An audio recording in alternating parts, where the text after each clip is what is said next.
Zimbabwe holds its 2023 general elections this Wednesday. Youth, who are the largest demographic in the nation, say they're ready for change. We want things to change as youth. I am excited to vote as it will be my first time. Hello, my name is Unique Zimbabwe from Heart and Soul Broadcasting Services in Zimbabwe. And I'm Mike Hobe with the Voice of America in Washington, D.C. Join me and my co-host, Unique Zimuto, for a special broadcast where we speak to young Zimbabwean leaders about the upcoming elections and their relevance towards the youth.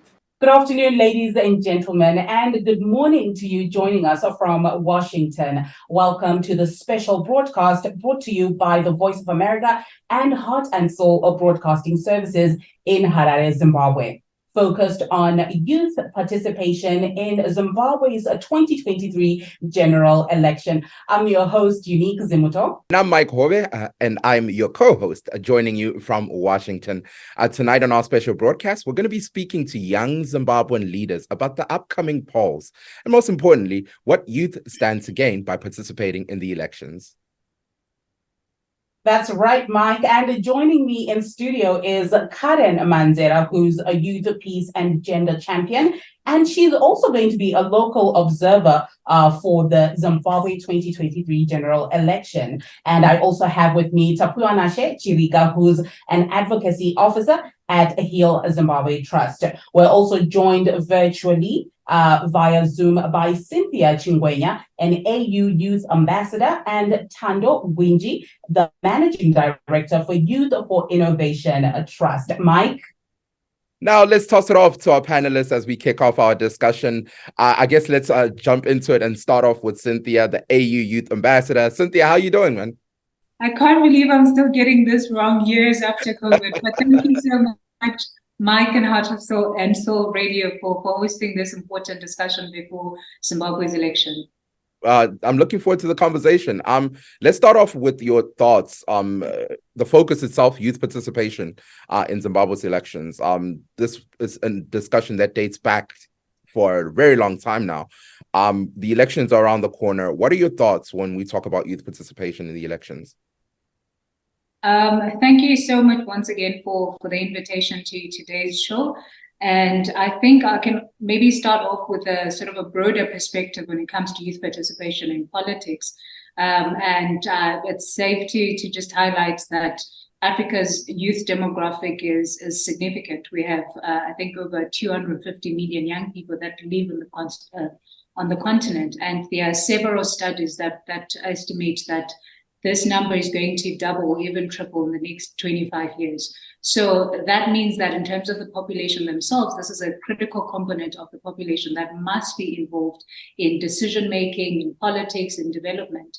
But there's also a very concerning trend, which is not only peculiar to Zimbabwe, and it's what people call the voter apathy, where in general, a significant number of young people does not show up when it comes to election.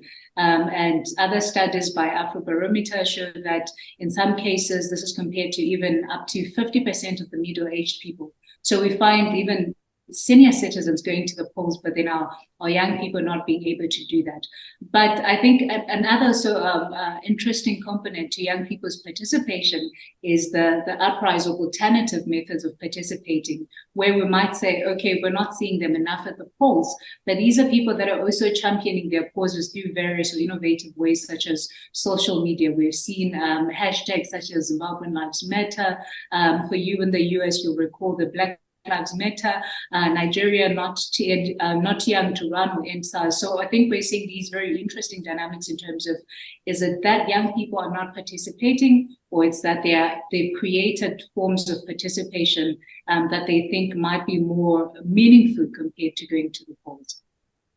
But my question as a follow-up before we head over to our next panelist is, do these alternative means that you just highlighted, social media, etc., matter when it comes down to the ballot itself? Because you need to cast your vote. Very, very, I think you respond to your question in part there when you say you need to cast your vote. I'll be cautious to completely dismiss alternative methods of participation, because we have in some instances seen these protests and demonstrations yielding results. I gave the example of Not Young to Run Nigeria, where young people started off as protesting, and the parliament actually sat down and reconsidered the minimum age that was required to campaign and run for elections. So I think what we see from Nigeria's example is that these methods are not just either or, they can actually be complementary. So yes, protest on Twitter, start a hashtag, but you also need to complement it with actually going to the polls, because this is where it matters. This is where decisions are made, and this is the formal method of participation. So I think there is no one method that can suffice on its own, but it's important to complement the different approaches in order to make our political and development landscape more inclusive, particularly when it comes to women and when it comes to young people themselves. All right, let's hold you there. Unique, let's hear what the panelists in the studio have to say. Fantastic. Thank you so much, Cynthia, for that insightful, or for those insightful points. I think, obviously, we're talking about young people as voters, and it's important that they cast their vote. Tapiwa, let's talk a little bit about young people being more than just voters, but also being contestants. Can we say that we have a youth-friendly environment for young people to actually run for public office? We do not have a youth-friendly environment in as far as allowing young people to lead. But I would also place it at the feet of young people to say that nobody is going to create this environment for us. But in the present moment, we do not have youth-friendly legislation. We've been told of national youth policies that state that each government department must have at least 25 or 30% of young people who should man it. But this is just a mere policy. The government can choose to ignore it. Why do you not have a youth bill even 5 years after Minister Kesti Coventry promised it? You do not have young commissioners at ZEC. They should be inspiring confidence. The last time we had a young commissioner at ZEC, he was silenced and he had a muzzle put on his mouth. I mean, Mr. Jasper Mangwana was spokesperson for ZEC. So number one, we have an environment that is fundamentally toxic. We have an environment where young people are treated as voters and also cannon fodder, if not the tools used to perpetuate violence in our politics. So until and unless we have a mindset shift, we also have serious legal reforms in as far as allowing young people to run. We also have youth-friendly laws, particularly the National Youth Act that has failed to come in the 9th Parliament. We will continue to have this conversation even 5 years from now. All right. Thanks so much, Tapio, for that. But talking about the youth quota, and I know, Karen, you were back in studio, I think, a few weeks ago, and we were talking about the challenges with the youth quota. Can we say that the youth quota is of any service towards empowering young people in Zimbabwe? Okay. So with the youth quota, we also need to understand that it coming into being was not youth-driven. It was something that came from the executive, of which when we are having something for the youth, then it should be by the youth. So having 10 young people representing youth in parliament, yet youth constitute the majority of the population. I think that is something that we as young people find to be, we are angry about that, because you can't give us 10 seats and say that, that's enough for young people, yet they constitute about 67.7% of the total population of Zimbabwe. So again, when we are looking at the youth quota, it lacks a gender component. It's possible that in this election there are going to be 10 young men representing youth in the youth quota, because the youth quota does not have any gender component to it, and it also is not disability sensitive. So we could have the people with disabilities, not being represented within, the youth quota. So there are a lot of challenges with the youth quota itself, and it is also important for us to note that quotas are not usually effective. We had a women's quota from 2013 up to 2023. Yeah. Of course, it expired and was reenacted again. But did we have any mechanism to monitor the process, to have a monitoring and evaluation, to say that because of the women's quota such and such happened. But I'm sure that we didn't experience so much within those 10 years that we can say that quotas are actually effective. So again, with the youth quota, I believe that it is not the best way for us, because with quotas, again, these people are not elected.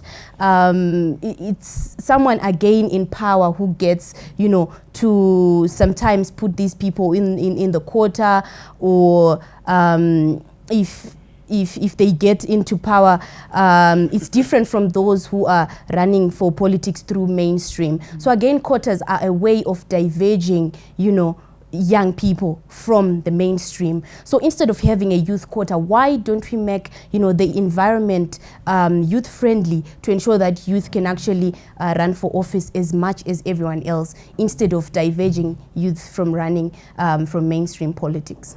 Fantastic. Mike, Karen says that the quota system is not youth friendly. Over to you.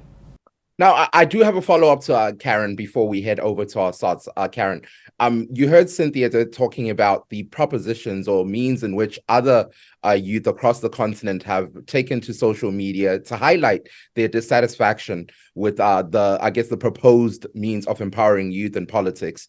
What can Zimbabwean youth do to ensure that you speak out on the fact that you're not happy with only receiving 10 seats? You are the majority demography in the country and you want more.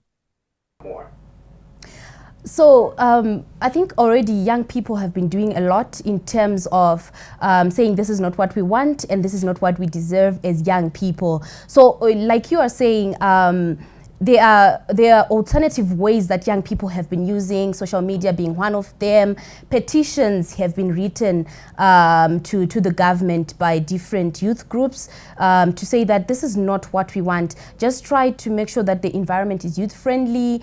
Try to make sure that the electoral process is youth friendly and it supports the participation of young people and especially young women. So young people have been doing a lot, and not only through the use of social media, through the use of satire, comedy, which has been working, of course, but of course we've been also having some ways, alternative ways to make sure that government really listens to us. So of course in the 2023 election we are taking the youth quota, but I believe that moving forward as the youth movement we are going to make more noise to say that 10 seats, they are nothing, and we cannot continue to sit back and have 10 people, young people representing youth in Zimbabwe.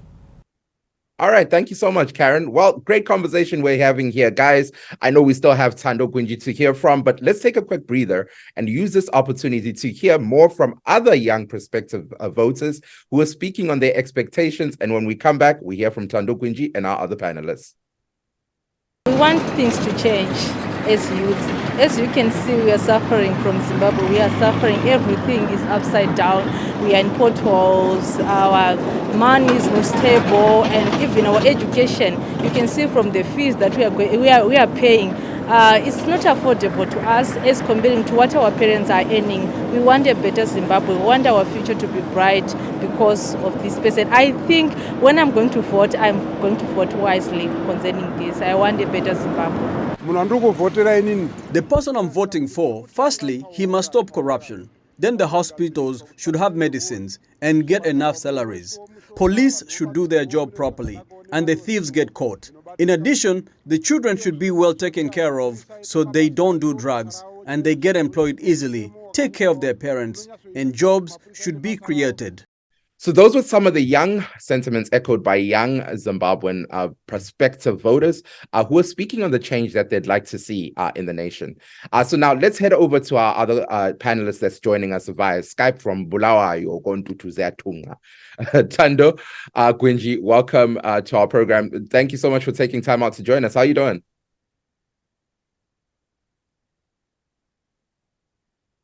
Is Thando still there? She might be having network problems. All right, so let's head over then to Cynthia. Cynthia, are you still there? Yes, I'm here, Mike. Okay, great. So young Zimbabweans there, you heard them talking about several things, among them the youth quota, I guess the fact that young Zimbabweans want change. Looking at other nations and the way that young people have put themselves in positions of power across the whole continent, what can young Zimbabweans learn? That's an interesting one, because the trends are quite interesting. I think especially if you look at countries like Niger, Mali, where we see emergence of Burkina as well, Burkinabe. So I think it's very interesting, but also concerning trends that we're seeing across the continent, which are unconstitutional changes of government, or as other people would call it, military coups. And I think one of the things that we need to note, or what we need to take a look at when it comes to these unconstitutional changes of governments, is the amount of citizen support that is going to military regimes. I think that's a very concerning trend, not just for Zimbabwe alone, but South Africa as well as other African countries. Why are people supporting military coups so much? And this is more evident in the West Africa region. And what that highlights is actually sort of a gap in terms of leadership, or a leadership crisis, where people feel institutions like the military, great as that may be, they're not designed to govern or to lead any government. But people will opt to say would rather have a military regime than to have an elected president. So I think that's one of the concerns that we should take note of, and that even governments themselves needs to take note of, so that they don't become a threat to themselves.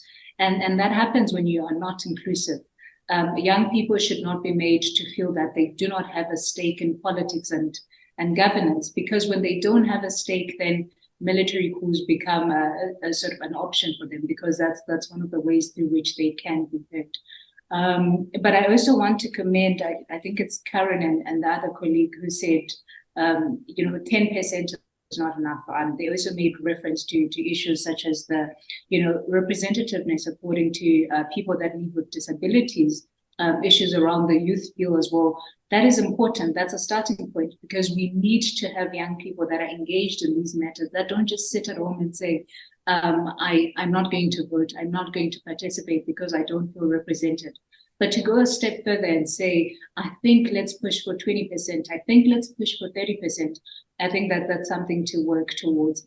And then maybe words of encouragement to everybody else, because we're going to be voting this week.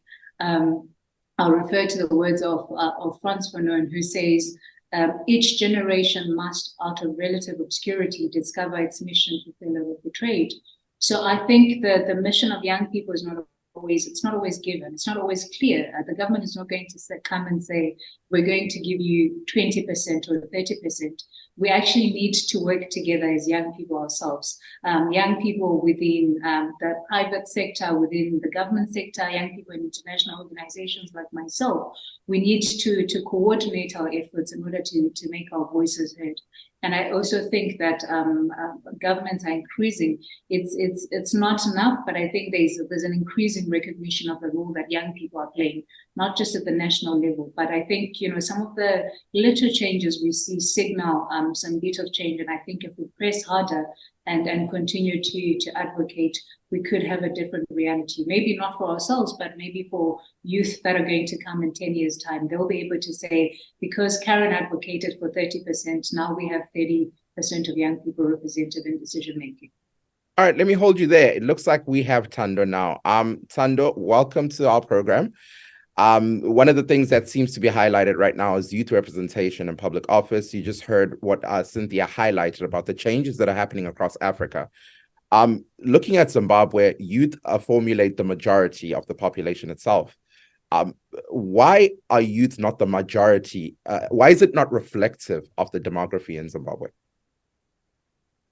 Greetings once again, and thank you for having me on the show. I must say it's true, and I agree with the sentiments that have been echoed by the previous speakers. There are a lot of challenges that are ensuring that as much as youth are there, and they are a majority of the population, but they are not there in terms of representing other youth, especially in public office. This is because of quite a number of challenges that they are facing. Some of these challenges are in the working environment, be it the political, the economic, or the social space that they are working in as young people. But then as Zimbabwe, we have this culture of exclusion, the culture of excluding young people in a lot of different spaces. And so it's because of this culture of exclusion that these challenges are perpetuated. You find out that as much as we have a lot of young people who are running for elections currently, most of them might not make it to public office because of the economic situation. Young people are not employed, most of them, and they are not employed because they've been excluded in economic spaces. And the economic spaces themselves are not friendly enough for young people to make sure that they get that money that is needed for them to run successfully for elections. Most of them, as I'm seeing them right now, the young people who are running for elections, they are trying to find that little dollar for them to print their posters and put their posters out there. So the economy has a very huge bearing on how young people are then moving forward to be in public spaces. And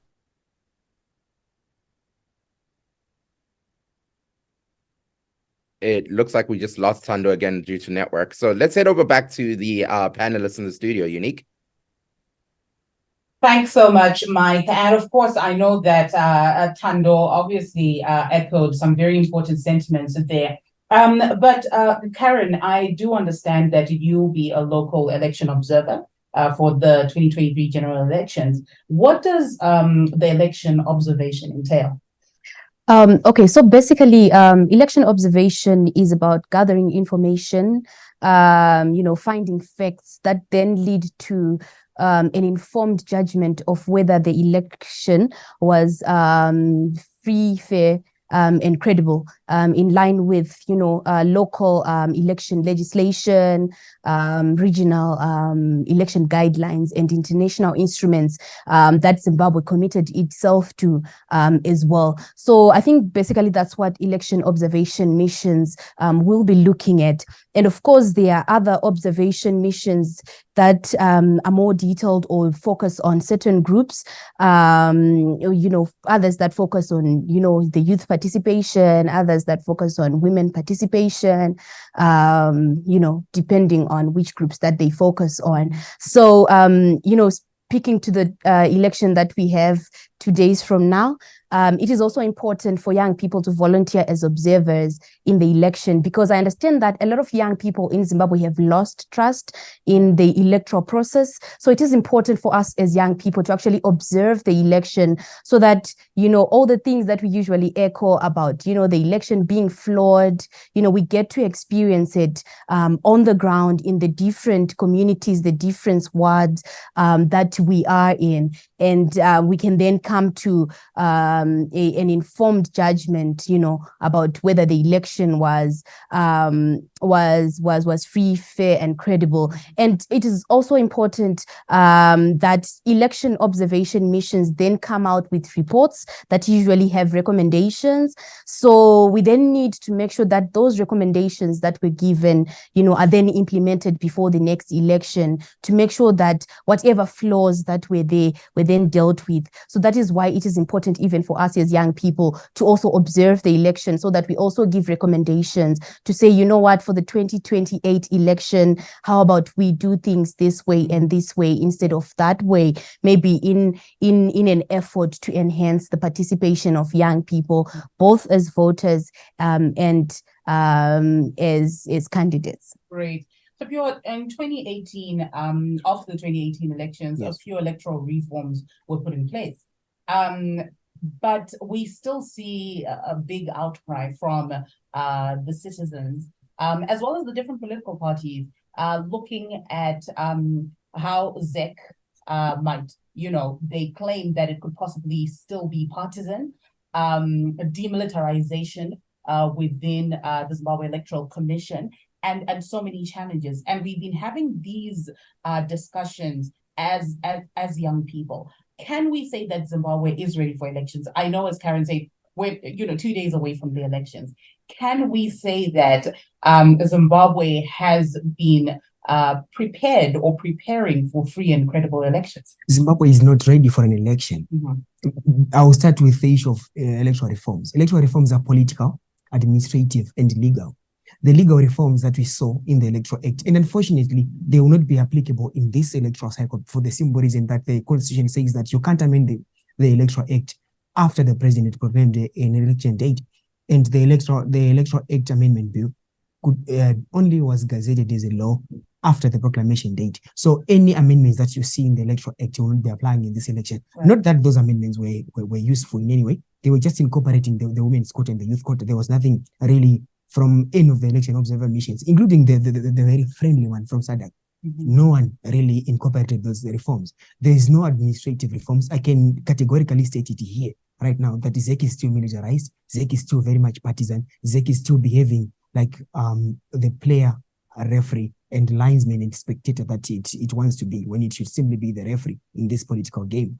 You would realize that there have not been any political reforms. The demilitarization of ZEC and the demilitarization of our institutions, the other institutions that support the election, because you realize that the Electoral Act incorporates the work of the Zimbabwe Human Rights Commission, the National Peace and Reconciliation Commission, the Zimbabwe Media Commission. Such reforms have not been effected legally and even administratively and even politically. There is no political will. Political parties still do not abide by the code of conduct. In their generality, it is not limited to the ruling party itself. Even other political parties, they're not conforming to the elections, to the Electoral Act. And most importantly, the other institutions like the Independent Complaints Commission. We have an Independent Complaints Commission Act that was effected in October 2022. But up to now, we do not have any commission that has been appointed to that effect. Our other institutions, they're still paralyzed. Every year, the National Peace and Reconciliation Commission always says that we are underfunded, we are undersupported by government. And in 2020, they are still underfunded and undersupported. They are supposed to be keeping the peace in this election. But have you ever seen them doing that? I haven't seen them. So we are very far away from having a credible election. But still, I would encourage people to go and vote and ensure that at least we strengthen our institutions after the election. Just before we cross over to Mike, Tapiwa, you applied to be a local election observer, but the Zimbabwe Electoral Commission did not approve your application due to security reasons. And I have the letter with me here, and it says a request for reasons for rejection of certain names. Your letter on the above matter refers, please be advised that the Zimbabwe Electoral Commission approved the accreditation of all but Rashid S. Mahia, Tapuana Shechiriga, and Rachel B. Kadao, whose accreditation has not been approved for security reasons. What have you been up to? What are these security reasons? So we are yet to get those reasons. I would like to thank my lawyers at Aston and Cook, who are ensuring that they work around the clock to at least get those reasons, and also maybe have ZEC explain itself in court. I think tomorrow they will have to explain themselves in court. But what the background of the story is that Zimbabwe Trust, where I work, submitted a list of 18 people who wanted to observe elections, and 15 names were approved. But the director and the advocacy officer, who is myself, and our gender and liaison programs assistant, was surprisingly omitted from that list for what they call security reasons. Our efforts to get those reasons in detail, because we also want to be upstanding citizens. Yes. We are patriotic citizens who want to be outstanding citizens. So we are also worried that we can be barred from observing elections on the basis of some security reasons. So on the record, I would say that we are yet to know these security reasons. We hope that we will be able to know them in the next 24 hours in court. And I do hope that you will be able to be one of the young local election observers. Mike? Now, let's head over back to Cynthia, because she only has a couple of minutes left before she has to wrap up. Cynthia, I know there's an AU mission that's going to be in Zimbabwe, if it's not in Zimbabwe already. Could you briefly talk to us about that? But I'm also going to be really curious about what the AU can do to ensure that the pleas of young people like Tapiwa Nashe are attended to ensure that young people can feel as though we can be confident in the outcome of the elections. Right. Thank you once again, Mike, for giving me a chance to share my final remarks. The AU has sent a mission to Zimbabwe, and the mission started today's Monday, so Saturday already. That's when the official delegation arrived, comprising of people mostly that are not from Zimbabwe for obvious reasons. I think when we have election observations, then we'll have people from other countries joining that. And I think one of the interesting developments within the AU's mission or delegation. If you compare it today and compare it to the delegation which was sent to the previous elections, actually there's representation of young people there. And I think that is a sign to young people in Zimbabwe themselves that says things on the international agenda are changing. Institutions, including the United Nations, the African Union, are increasingly appreciating the role that young people are playing. And I think it's only a matter of time before we see similar reflection within our government itself. Because yes, we can work with pressure from within, but there's also pressure from the outside. And I think that's where issues around partnership come in, even for young people that have outcries like what Tapio mentioned. Partner with institutions like VOA to air out your causes, partner with people within the Zimbabwean diaspora to say these are challenges we're facing at home, but we don't have to face them alone. What can the European Union do to assist? What can the African Union do to assist? So I think that's a developing trend that young people in Zimbabwe can also capitalize on in terms of airing out their cause. And then in terms of increasing credibility when it comes to the institution, I will share, it might be discouraging, but I think one of the particular challenges of the African Union is that it's an organization that is made up of the governing parties, which has become a challenge, and I won't shy away from speaking honestly about this, because this is where we exchange ideas as young people. So it then becomes difficult for, let's say, President Ramaphosa to sit down, Zimbabwe's president, and say, I think we could do things differently. So I think the African Union as an institution needs to move towards honest conversations about what's happening in our countries. This is not just to make the Zimbabwean election credible, but to also even make itself as an institution credible, so that it's not seen as just a club where presidents go and they're not intentional about change. So I think those are my honest reflections on what the AU could do. We need to have honest conversations about what's happening in our countries, bearing in mind that developments that we see in the West Africa region, in Burkina, for instance, in Mali, if we are not very intentional about resolving the governance challenges we're having, it's a matter of time before we start again to speak of who's within the Southern Africa region. And then maybe to just wrap up, it is to commend young people in Zimbabwe like Tapiwa, like Karen, who say, we know the situation is bad. We know, the reflections in terms of governance are not what we hope it to be, but these are young people that have persisted to say, I am going to observe elections. I'm going to be a local observer. I'm going to continuously advocate for youth inclusion. And I think ours is to mobilize and have more and more young people that have this perception that we're not going to wake up with a better Zimbabwe tomorrow if we don't contribute towards that ourselves. So young people that are disappointed in institutions, yes, but they don't give up and continuously work to reform institutions and make them credible, make them inclusive, and make them fit for purpose for future generations. Thank you so much, Cynthia. We really appreciate you taking time out to be with us on our panel here. Let me head back to the studio there. And I really have a question for Tapiwa Nashe Unique before we introduce the other slots. This whole conversation about voter confidence among Zimbabwe's youth population is a conversation that's happened for a lot of elections now.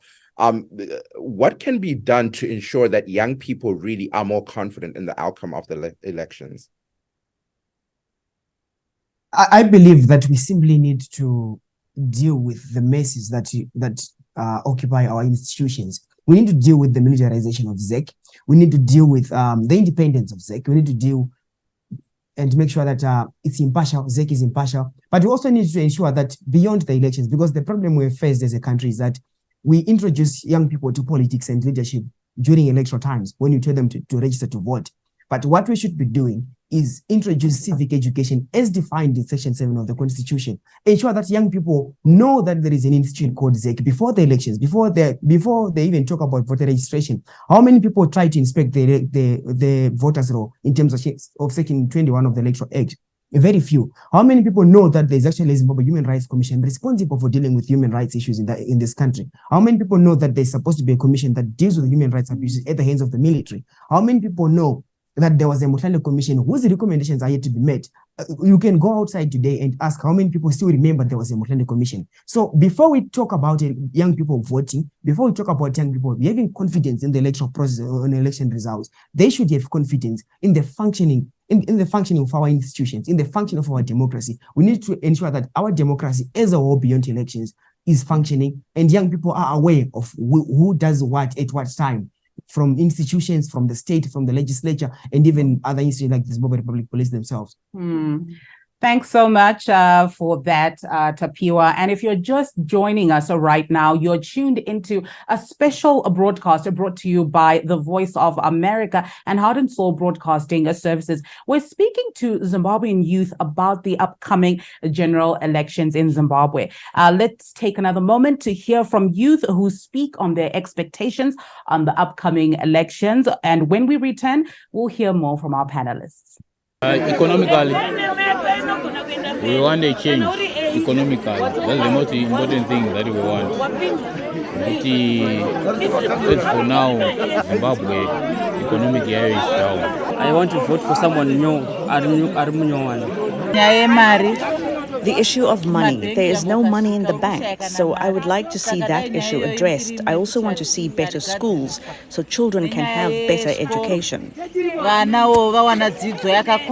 All right, those were young Zimbabweans voicing their expectations in the upcoming general elections in Zimbabwe.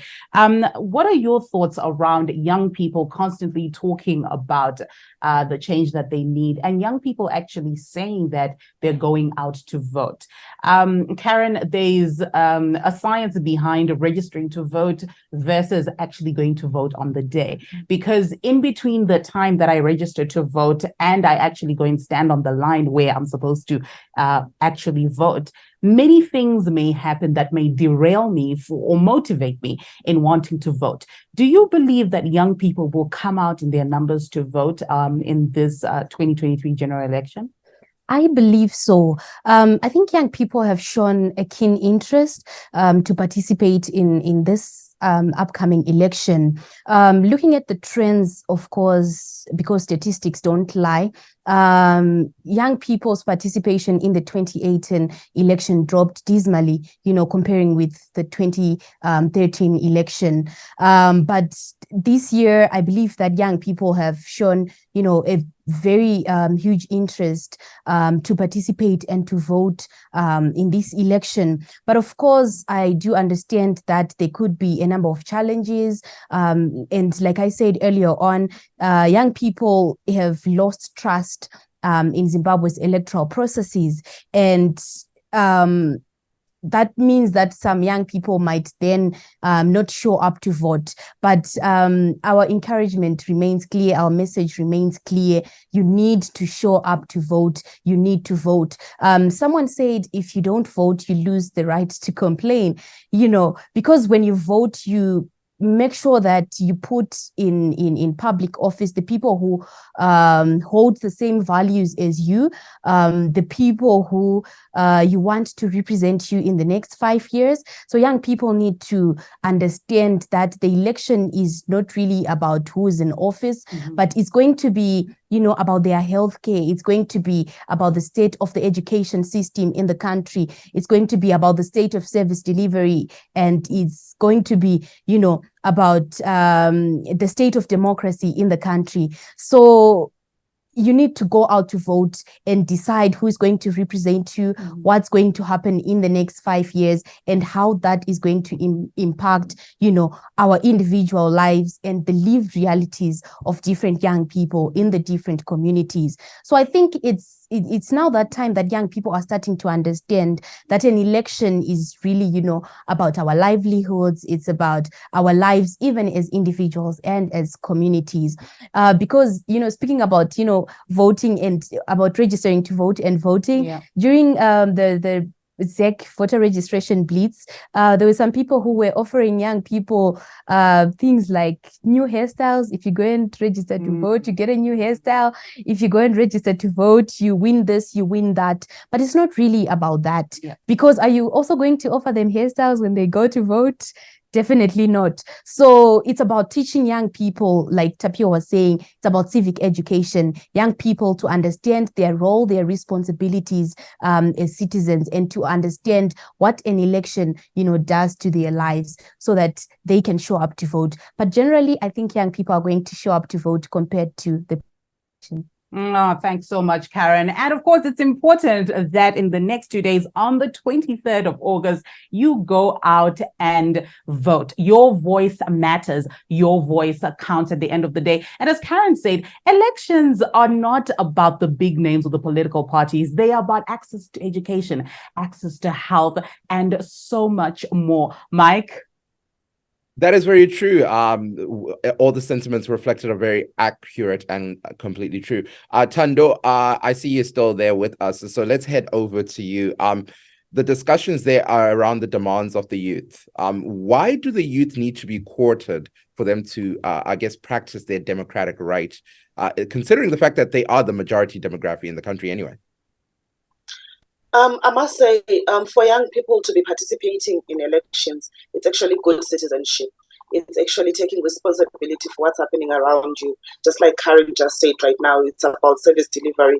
It's about everything that is concerned with our everyday lives. And them being the majority does not make sense that we have the quota for them to be there, for them to be represented. So it's very necessary for them to be given an equal level playing field and an equal chance at fighting to get into public office. So they really do not need to be quoted. We're still questioning this quota system because it's perpetuating that culture of exclusion that I mentioned a little earlier on. So it's necessary for young people to be there, to vote, to be voted for, and for them to actually be part of the elections administration process that we have. Time and time again, there's been discussions on youth empowerment in Zimbabwe. Whose role is it to empower youth in Zimbabwe? Frankly, it's everyone's role to empower people in Zimbabwe. So when I'm saying to empower people, I'm talking about more than just.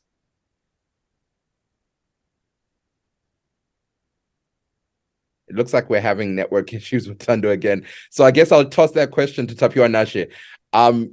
Youth empowerment in Zimbabwe, I really am curious. Time and time again, we hear this conversation of we need youth to be empowered. We need youth to be empowered. But this is a conversation that's been happening for Lord knows how long, since independence. Whose role is it to ensure that youth are empowered in the nation? Firstly, in this country, we have a constitution that was adopted by more than 96% of our population. And Section 20 of that constitution clearly places that role on the state to empower, ensure that young people have access to everything that they need for their development, for their full development and full realization of the Zimbabwean dream. Mm-hmm. So the first and primary duty to empower young people is on the state. That is what they are elected to do, empowering everyone, like what Tando is saying, empowering young people, but also going beyond young people, ensuring that those people who are even below the age of 15, they are primary health care free, they have their education free.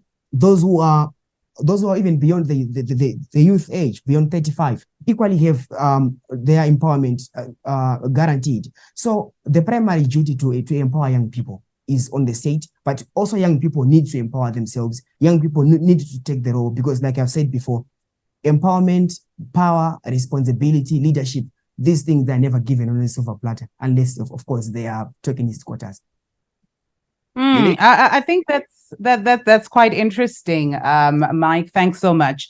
Karen, we had some political parties present their manifestos.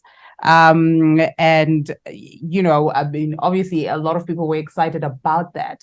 But we still see there's a serious gap or challenge, especially when it comes to young people's needs versus these manifestos.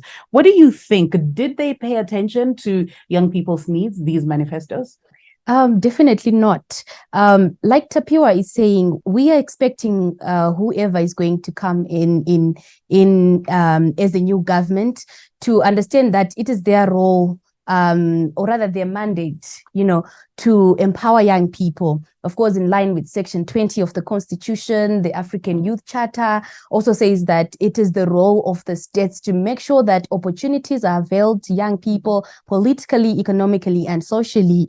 So those are the things that we need to see in the manifestos. What are you going to do for young people to ensure that they are represented in public office? What are you going to do for young people to ensure that they participate fully politically? What are you going to do to make sure that young people fully included in Zimbabwe's economic activities? Yeah. And what are you going to do to ensure that young people are not socially excluded in Zimbabwe? And those are some of the things that were not coming in the different manifestos of different political parties. And even as they were going to, to different places, conducting their rallies, some of the issues were really not coming out, when we are looking at what are the needs for young people as we are going into this election. Young people want employment created for them because it is the mandate of the state, again, according to the African Youth Charter. And, that's what we want to see in the political manifestos, but that has not been coming out. Some of them are really vague in terms of who will empower young people. How are you going to empower young people? Because speaking of that, we have seen a number of, political parties from below, or from before, or I could say the ruling party, because they are the one that have been in government. In 2008, in 2013, they were talking so much about empowerment more than everything else, but we didn't see, the full empowerment of young people in Zimbabwe. So we need to understand what is it that they are going to do, not just the vague, we are going to empower young people. I think our political parties have tried, and maybe I'll speak in the usual lingo, master politics. Why do I say that?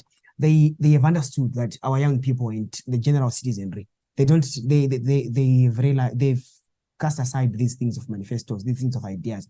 They are moving forward with the big names instead of the big ideas. Right. And in the end, these manifestos, you will realize that they speak to some of the youth related issues that they speak about. They speak about them in generality, just generalization, that you provide free education, and then you guess that, okay, so these are young people that are being talked about. But I haven't seen any manifesto that is youth specific issues. That is a youth specific section that deals with youth specific issues. Yeah. Yes, they say that they will end drug and substance abuse. They will provide free education. They will provide free primary health care. They will provide every other thing that young people are craving for. But there is no really political party that is spoken to young people as a particular demographic group, in as much as they are more than 67% of the population. Mike?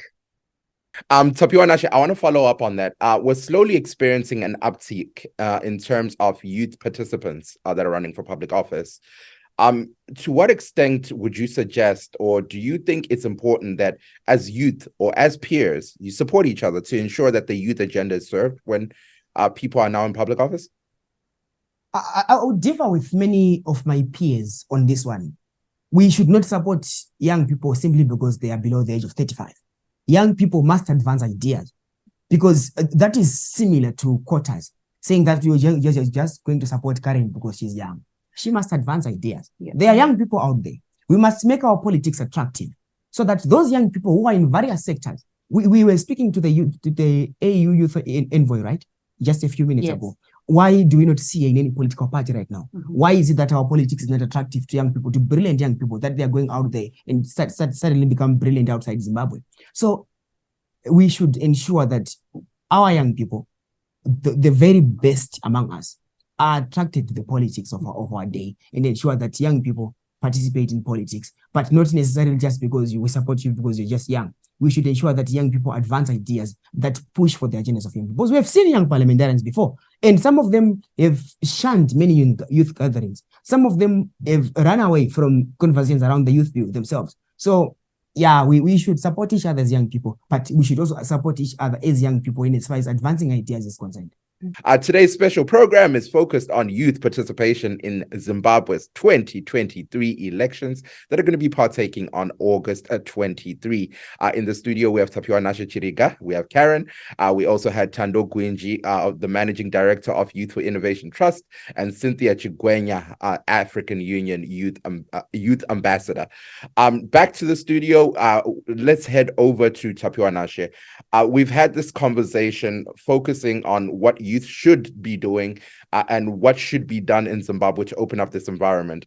Where do you think the conversation should head forward, considering the fact that elections are 2 days away, to ensure that young people, A, guard in their numbers, and B, can be on the ballot box?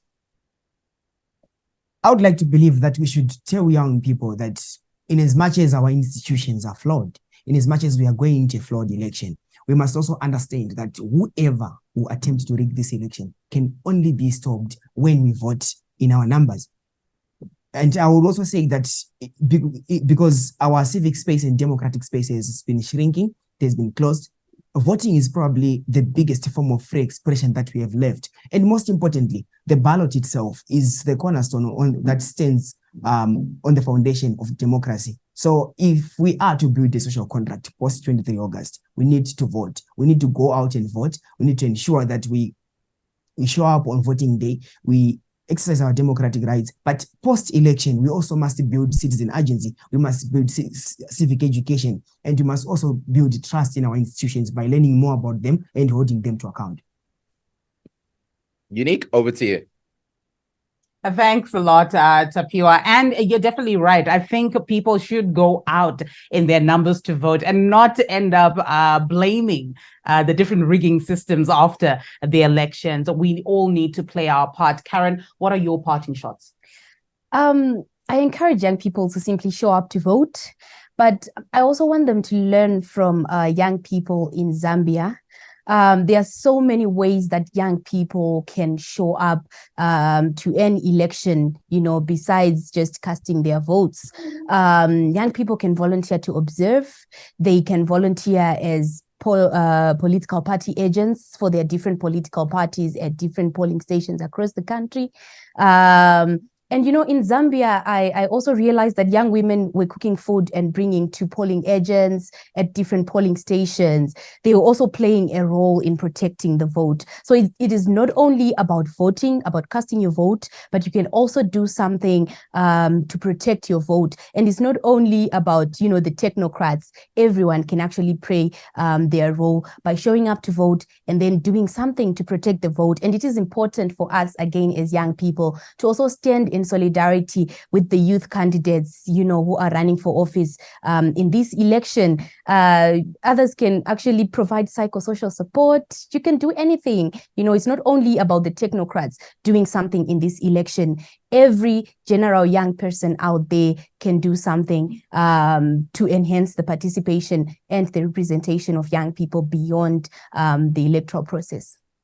Everyone has a key role to play. Special thanks to Tando Gwinji from the Youth for Innovation Trust, who's the director there. And of course, our AU Youth Ambassador, Cynthia Chigwenya. And of course, in studio, Karen Manzera, who's a youth peace and gender champion. And she's also going to be a local observer for the Zimbabwe 2023 general election. And Tapiwa Chiriga, who's the advocacy officer at Heal Zimbabwe Trust, who had applied to be a local election observer. But I wish you all the best in your court case, and we'll definitely be following that. But you know what? We've just rounded off our program as we were focusing on youth's participation when it comes to elections, not only as voters, but also as contestants. I was your host, Unique Zimuto, from Heart and Soul Broadcasting Services. And of course, this special broadcast was brought to you by Voice of America and Heart and Soul Broadcasting Services. And I am Mike Hove from VOA in Washington. Thank you so much for tuning in,